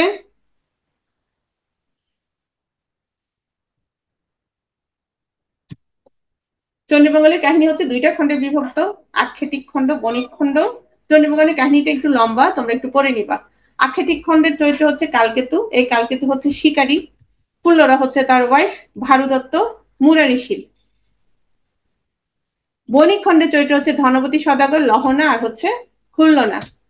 মধ্যযুগের সবচেয়ে প্রতিবাদী নারী চরিত্র হচ্ছে ফুল্লরা। এই যে তোমার ছোট্ট করে বলি তাহলে তোমাদের কাহিনীটা বা মনে থাকতে পারে, এই যে প্রতিবাদী নারী চরিত্র ফুল্লরাকে কেন বলা হচ্ছে। মূল বিষয়টা হচ্ছে এই যে কালকেতু, সে হচ্ছে শিকারী। তো সে সবসময় শিকার করতে গেলে সে খুব ভালো শিকারী, সে যখন শিকার করতে যায় তখন যেটা হয়, মানে খুব ভালো শিকারী যেহেতু, তার শিকারের জ্বালায় তোমার বনের পশু পাখিরা খুব অতিষ্ঠ হয়ে গেছে। এখন পশু পাখিরা অতিষ্ঠ হয়ে দেবী চণ্ডীর কাছে তারা ফরিয়াদ জানিয়েছে, আমরা তো অতিষ্ঠ হয়ে গেছি, এটা থেকে আমাদের রক্ষা করো। তো একদিন কি করলো, পশু পাখি সবগুলারে পাঠিয়ে দিয়ে দেবী চণ্ডী হচ্ছে গধিকা, সান্ডা, সান্ডাকে চিনো তো তোমরা না? গধিকা মানে হচ্ছে তোমার গুইসাপ, গুইসাপ। সে হচ্ছে গধিকার রূপ ধারণ করেছিল। হুম, গুইসাপের রূপ ধারণ করেছিল। এখন গুইসাপের রূপ ধারণ করার পর কালকেতু যখন গিয়ে দেখলো যে কোনো তোমার ওই সান্ডা ছাড়া আর কেউই নাই, সে তখন তার ধরে নিয়ে আসে বাসায়। হ্যাঁ, যে তার কোনো পশু পাখি কেউ ছিল না, সে ঘরে ধরে নিয়ে আসার পর মজার বিষয় হচ্ছে সে সেটাকে তার বারান্দায় রেখে সে বাজারে চলে যায়। বাজারে চলে যাওয়ার পর দেবী তার নিজ রূপ ধারণ করে একটা ষোড়শী সুন্দরী রূপ ধারণ করে। এই ষোড়শী রূপ ধারণ করার পরে হচ্ছে তোমার ফুল্লরা, ফুল্লরা তার দেখে তো তার মাথা খারাপ হয়ে যায়। জামাই জিনিসটা হচ্ছে এমন যে যে সে যতই খারাপ হোক বা খারাপ রাখুক, হ্যাঁ, মানে সে খারাপ না, ওই ওই মহিলা খারাপ, এই টাইপের আর কি বিষয়টা। তো এই ষোড়শীরে দেখে হচ্ছে, তো সে তখন তার নিজের দুঃখের কাহিনী বলা শুরু করে, যে আমি তো 12 মাসই খুব দুঃখ থাকি, আমার তুমি আবার কেন আসছো এসে। কিন্তু ষোড়শী তো এটা শোনা, সে সরাসরি গিয়ে ওই বাজারে যায়, বাজারে গিয়ে ধরে পিপিলিকার পাখা উড়ে মরিবার তরে কাহার ষোড়শী কন্যা আনিয়াছ ঘরে। এই যে বলে যে তার কলার চাপি ধরে এটা বলে, এজন্যই বলা হয়ে থাকে যে ফুল্লরা হচ্ছে মধ্যযুগের সবচেয়ে প্রতিবাদী নারী চরিত্র। বাকিরা হইলে কি হইতো, যে থাক সতীনের সাথে বসে বসে কি করব, সংসার করব, কিন্তু সে সেটা না করে বাজারে চলে গিয়ে কারে ধরে, ওই কালকে তুলে ধরে। ঠিক আছে, এই জন্যই হচ্ছে ফুল্লরা সবচেয়ে প্রতিবাদী চরিত্র। আর ভারুদত্ত, মুরারি শীল, এগুলো সম্পর্কে একটু দেখি। মধ্যযুগের সবচেয়ে ষড়যন্ত্রকারী বা খল চরিত্র হচ্ছে ভারুদত্ত, আর সবচেয়ে ঠক বা প্রতারক বা ধূর্ত চরিত্র হচ্ছে মুরারিশীল। মধ্য দ্বারে যখন দেবী একটা আঙ্গুরি দেয়, মানে আংটি দেয়, আংটিটা নেয়ার পর তাকে বলা হয়ে থাকে যে এটা তো কিসের নাই, এটা তো স্বর্ণের না, মানে ঠকাই দেওয়ার জন্য। স্বর্ণের না, এটা হচ্ছে কি, এটা হচ্ছে তোমার তামার।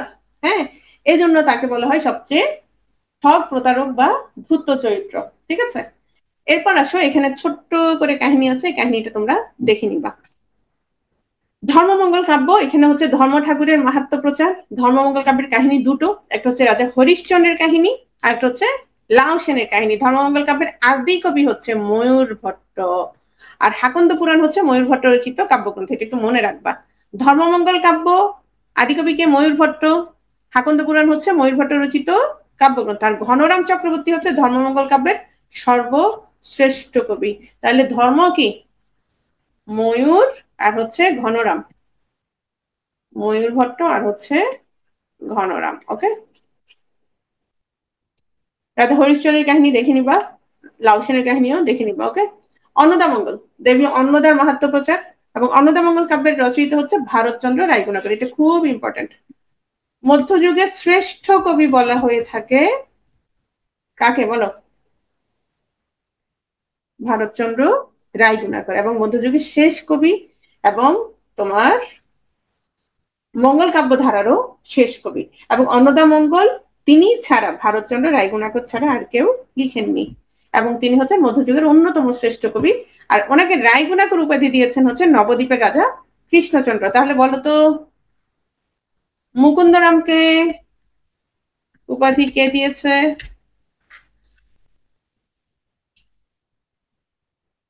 বলো।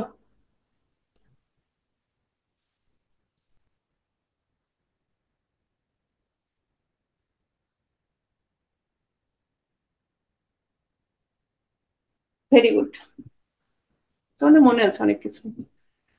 ঠিক আছে, এখন আসো ভারতচন্দ্র মধ্যযুগের প্রথম নাগরিক কবি। নাগরিকতার যে বিষয়গুলো, হ্যাঁ, সমসাময়িক যে নাগরিক রস রুচি প্রতিনিধি হিসেবে তিনি নিজের বৈশিষ্ট্য প্রকাশ করেছেন। তোমার অন্নদামঙ্গলে সেটা আমরা দেখতে পেয়েছি।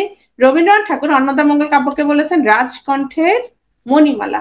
রাজকণ্ঠের মণিমালা, এটা তিনি আর কাকে বলেছেন? বিদ্যাপতিকেও বলেছেন।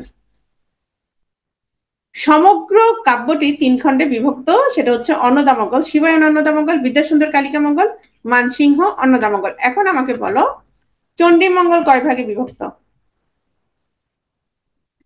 2 ভাগে। অনেক সময় প্রশ্ন আসতে পারে যে বিদ্যাসুন্দর কালিকামঙ্গল অথবা মানসিংহ অন্নদামঙ্গল কোন কাব্যের অন্তর্গত?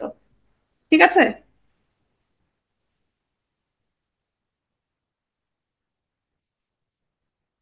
অন্নদামঙ্গল কাব্যের চরিত্রে হীরামালিনী, ঈশ্বরী পাটনি, ভবানন্দ, মানসিংহ, সুন্দর বিদ্যা। এই ঈশ্বরী পাটনির একটা বিখ্যাত উক্তি আছে, সে যখন তোমার খেয়া পারাপার করে দেয় তখন দেবী তাকে বলে যে তুমি একটা বর চাও, তোমার একটা ইচ্ছা আমি পূরণ করব। তখন বাংলা সাহিত্যের একটা বিখ্যাত বিখ্যাত উক্তি, সেটা হচ্ছে আমার সন্তান যেন থাকে দুধে ভাতে। হ্যাঁ, এটা কে কাকে বলেছে? এটা হচ্ছে তোমার ঈশ্বরী পাটনি। প্রশ্ন আসে যে এই প্রবচনটা কার? তাহলে কার এটা? এটা হচ্ছে ভারতচন্দ্র রায়গুণাকর। কোন কাব্যের অন্তর্গত? অন্নদা কাব্যের। ওকে, অন্নদা কাব্যের অন্তর্গত। নগর পুরিলে দেবালয় এরাই না, মন্ত্রের সাধন কিংবা শরীর পাতন, যে কোনো একটা। করিতে বাঘের দুধ মেলে, এজন্য কি করবা? বেশি বেশি টাকা পয়সা ইনকাম করার চেষ্টা করো। জন্মভূমি জননী স্বর্গের গরিয়সী, বাপে না জিজ্ঞাসে মায়ে না সম্বাসে, যদি দেখে লক্ষ্মী ছাড়া। তাহলে দেখো, করিতে বাঘের দুধ মেলে, টাকা পয়সা থাকলে সবই মিলবে। আবার যদি লক্ষ্মী ছাড়া হও, বাপে বা মা কেউ কি খেয়াল রাখবে না। বাঘের বিক্রম সম মাঘের শিশির করিতে, আচ্ছা এটা 2 বার আসছে। তাহলে আমরা যদি একসাথে এতক্ষণ যা পড়েছি তা যদি একটু দেখি, এক স্লাইডে একটু খেয়াল করো শুধু চরিত্রগুলো। মনসা মঙ্গলের উল্লেখযোগ্য চরিত্র কি কি? তাহলে তোমরা বলো। মনসা মঙ্গলের উল্লেখযোগ্য চরিত্র, প্রথমে বলো প্রতিবাদী চরিত্রের নাম।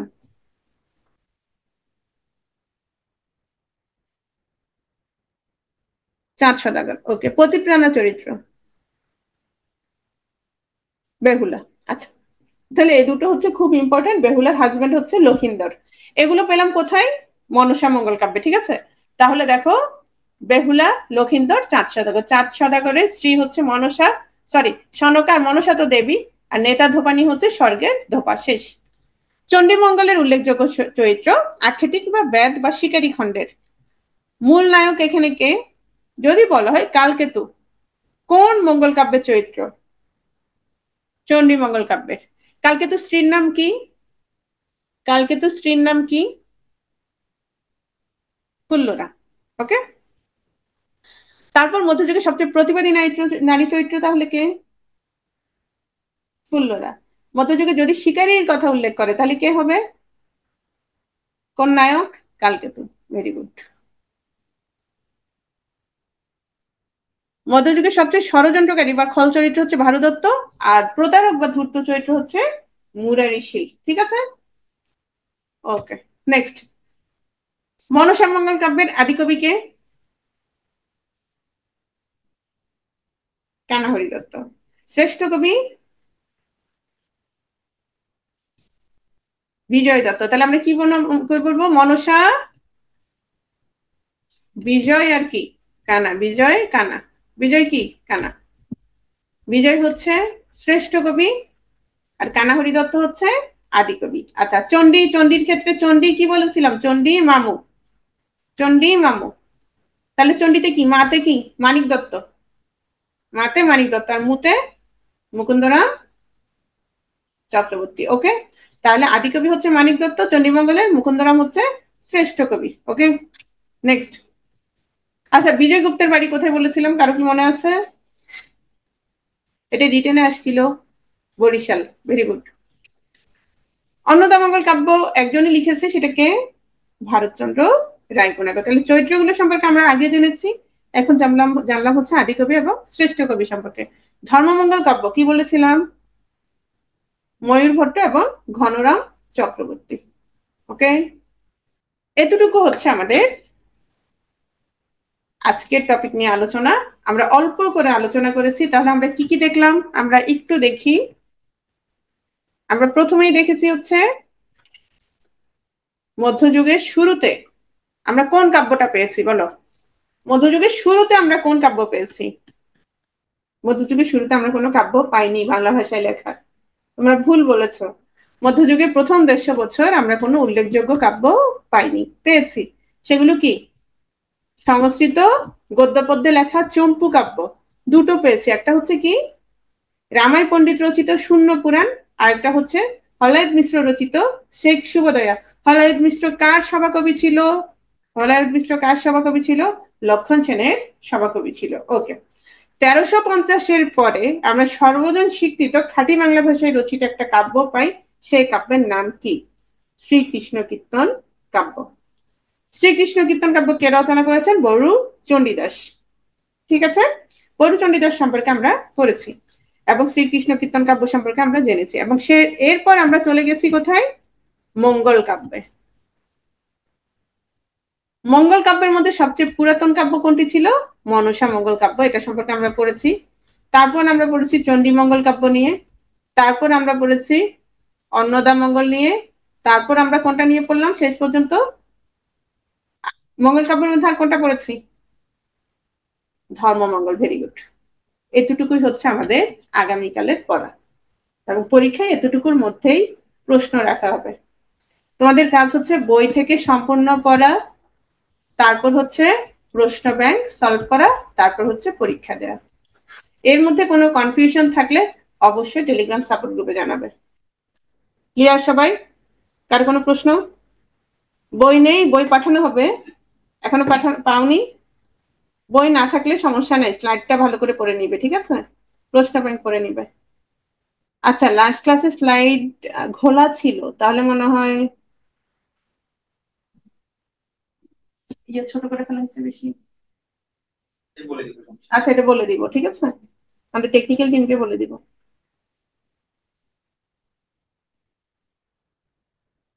হ্যাঁ, বই এখন পর্যন্ত আমাদের যে লেকচার বুক এখানে বেশ বিস্তারিত আছে।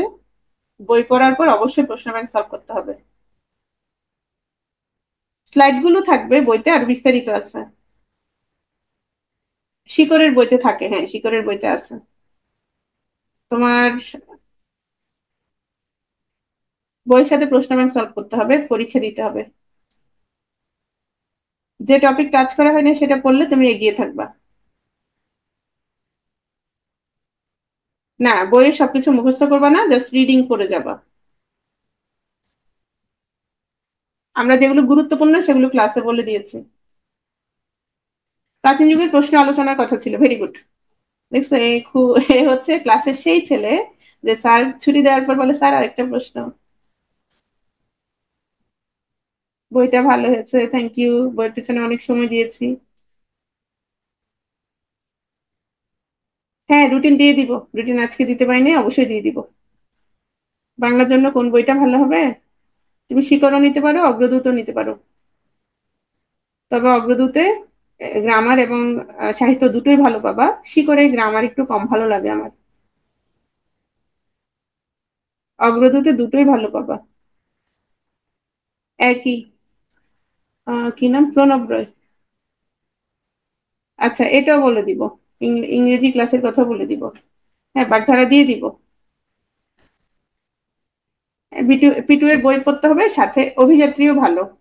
তবে এগুলো সাহিত্য কম ভালো। ঠিক আছে, আমরা তাহলে একটু করে কি দেখবো বলছিলাম? প্রাচীন যুগের প্রশ্ন। দেখো, আমরা বলেছিলাম যে ক্লাস করার পর আমাদের আর সমস্যা থাকার কথা না। আমরা একটু দেখি, দেখো দেখো তো পারো কিনা। চর্যাপদের কবিরা ছিলেন কোন ধর্মাবলম্বী? চর্যাপদের কবিরা কোন ধর্মাবলম্বী ছিলেন বলো? বৌদ্ধ সহজিয়া। বৌদ্ধ কি? সহজিয়া। ওকে, হ্যাঁ বৌদ্ধ সহজিয়া। তাহলে এটা পারো। আমাদের এটা লেকচার স্লাইডে ছিল কিনা? অবশ্যই ছিল। অগ্রদূতের না আর কিনতে হবে না, সব একই, জাস্ট নতুন প্রশ্নগুলো এখন আমাদের স্লাইড থেকেই আমরা সলভ করে দিচ্ছি। না না, সুমি আক্তার। সব একসাথে পড়তে হবে না। তোমার যেহেতু খুব এলোমেলো লাগতেছে, আব্দুল্লাহ আল মামুন, আমাদের লেকচার বুক গুলো যথেষ্ট, তুমি লেকচার বুক পড়বা, প্রশ্ন ব্যাংক সলভ করবা, পরীক্ষা দিবা। আপাতত এতটুকু করো, এটুকু যথেষ্ট। শিকড় চাইলে কিনতে পারো, না হলে আমাদের লেকচার বুক যথেষ্ট, লেকচার বুক পড়লে হবে। আমাদের লেকচার বুক যথেষ্ট, সবাইকে বলছি। চর্যাপদের কবিরা ছিলেন বৌদ্ধ সহজিয়া। চর্যাপদের তিব্বতী অনুবাদ প্রকাশ করেন কে, বলো? না, প্রকাশ করেছেন কে? শোনো, তিব্বতী অনুবাদ কে লিখেছেন, রচনা অনুবাদ করেছেন কে?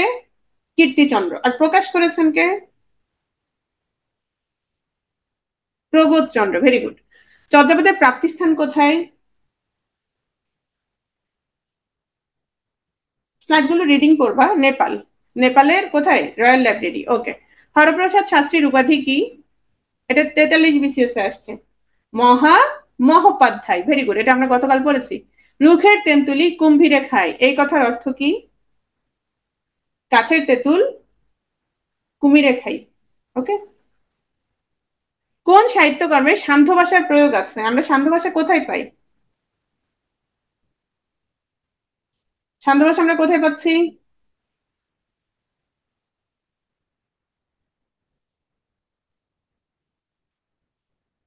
চর্যাপদে। Very good. তারপর আসলে চর্যাপদের টিকাকারের কি নাম? মুনি দত্ত। এখন আমাকে বলো তো টিকাগুলো কোন ভাষায় ছিল? এটা আসে নাই, তারপরে বলো।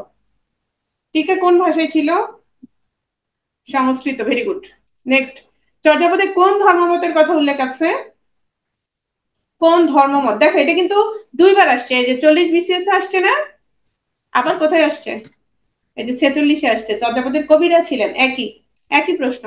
সন্ধ্যা ভাষা কোন সাহিত্যকর্মের সঙ্গে যুক্ত? চর্যাপদ। দেখো এটা 38-এ আসছে না, আবার কোথায় আসছে? আবার 42-এ আসছে। দেখছো?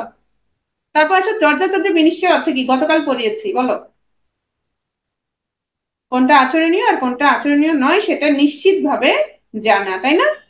ডক্টর মোহাম্মদ শহীদুল্লাহ সম্পাদিত চর্যাপদ বিষয়ক গ্রন্থের নাম কি? এটা আমাদের পাঠ্য ছিল, বলো। 37-এ আসছে।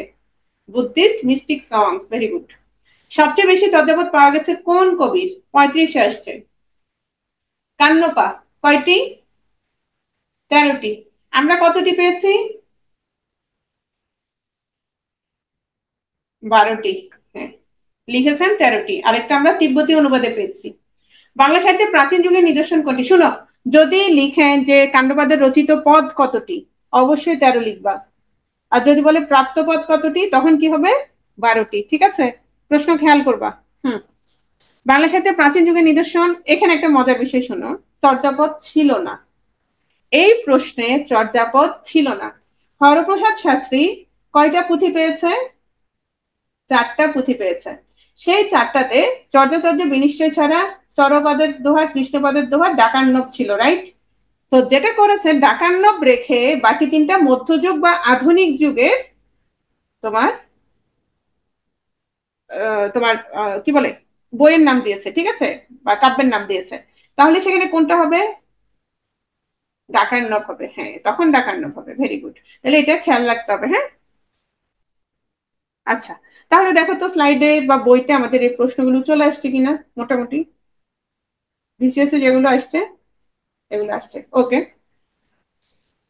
মধ্যযুগে, আমরা মধ্যযুগের শেষে, মধ্যযুগ পড়া হয়ে গেলে তারপর আমরা প্রশ্নগুলো সলভ করবো, ঠিক আছে? লাস্ট কোশ্চেনটা, বাংলা সাহিত্যে প্রাচীন যুগের নিদর্শন কোনটি?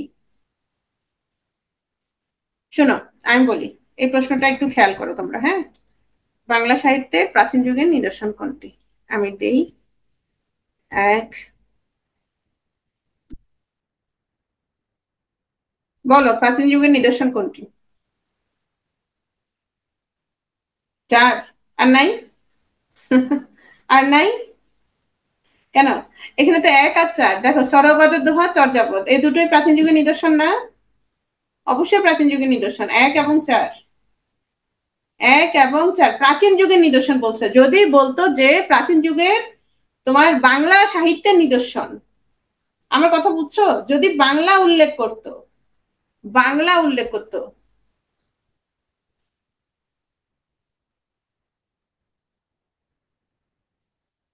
দুটোই থাকলে চর্যাপদ হবে, বাংলা থাকলে। হ্যাঁ।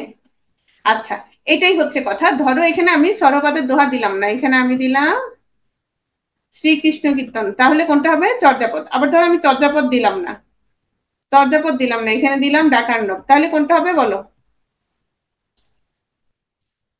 ডাকার্ণব হবে। ক্লিয়ার? বিষয়টা ক্লিয়ার কিনা সবাই? ভুসুকু, ভুসুকু উত্তর দাও। কোন পদে পৌয়া খালের কথা উল্লেখ করা আছে বলো? ভুসুকু পদ 49 নং। ঠিক আছে, তোমরা সব পারো। আল্লাহ হাফেজ, হ্যাঁ, ভালো থাকো সবাই।